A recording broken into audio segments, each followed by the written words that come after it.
Depois de passear pelo Museu de Arte Sacra, a gente veio para este jardim interno, uma pequena fonte, o chafariz, o barulhinho da água caindo. E daqui nós vamos à igreja de São Francisco das Chagas, no centro da capital, ali ao lado da Faculdade de Direito da USP. É uma igreja muito bonita que nos últimos anos sofreu muito com a ação do tempo. Agora está sendo restaurada.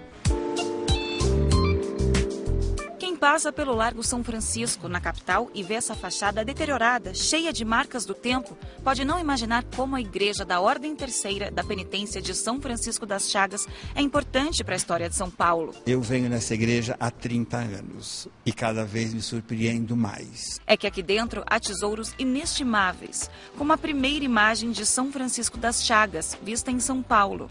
Mais antigas ainda são essas esculturas de um papa e um bispo, feitas de barro e lâminas de ouro. Elas são dois dos primeiros bustos relicários do país. O professor Percival assumiu a tarefa de catalogar essas e outras centenas de relíquias. A igreja em si, ela é o reflexo da sociedade colonial e imperial, porque todos naquele período tinham que pertencer a alguma ordem, e essa ordem, que a gente chama de Ordem Terceira, dava um status, porque eram elas que animavam a vida cultural e social da cidade. Essa Ordem Terceira era formada por padres e frequentadores da igreja. Nas missas, além das ações de caridade, também havia música. Prova disso são esses instrumentos: o contrabaixo, de quase 150 anos, e o violino, que tem detalhes de madrepérola.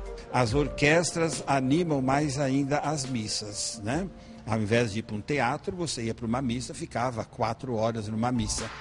Vendo esses objetos, dá para ter uma ideia do tamanho da crença dos paulistanos. Essas duas imagens foram feitas em 1780 e já percorreram as ruas aqui do centro da cidade várias vezes em procissões até o início do século passado. Ele é São Francisco das Chagas e ela é Nossa Senhora das Dores. Os dois foram feitos de madeira e os cabelos da santa são de verdade. Eles foram doados por uma mulher que buscava alguma graça.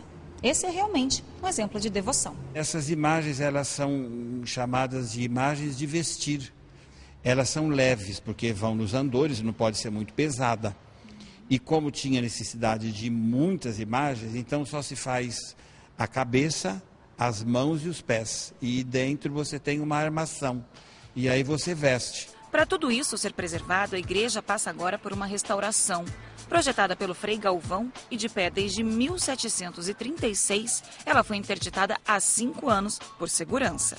Nas fendas da parede, dá para ver a estrutura de taipa de pilão, que é o barro amassado entre colunas de madeira.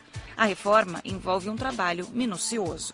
Todas as trincas, todas as fissuras, rachaduras que a gente tem nos revestimentos, a perda das pedras que vão acontecendo, as próteses nas esquadrias, na parte do madeiramento.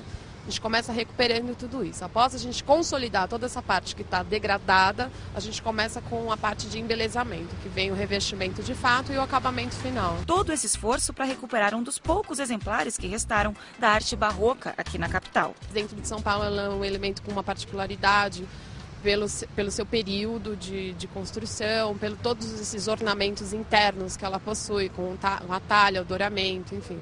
Ela passa a ser um elemento de extrema importância histórica da arquitetura barroca e arte sacra dentro de São Paulo.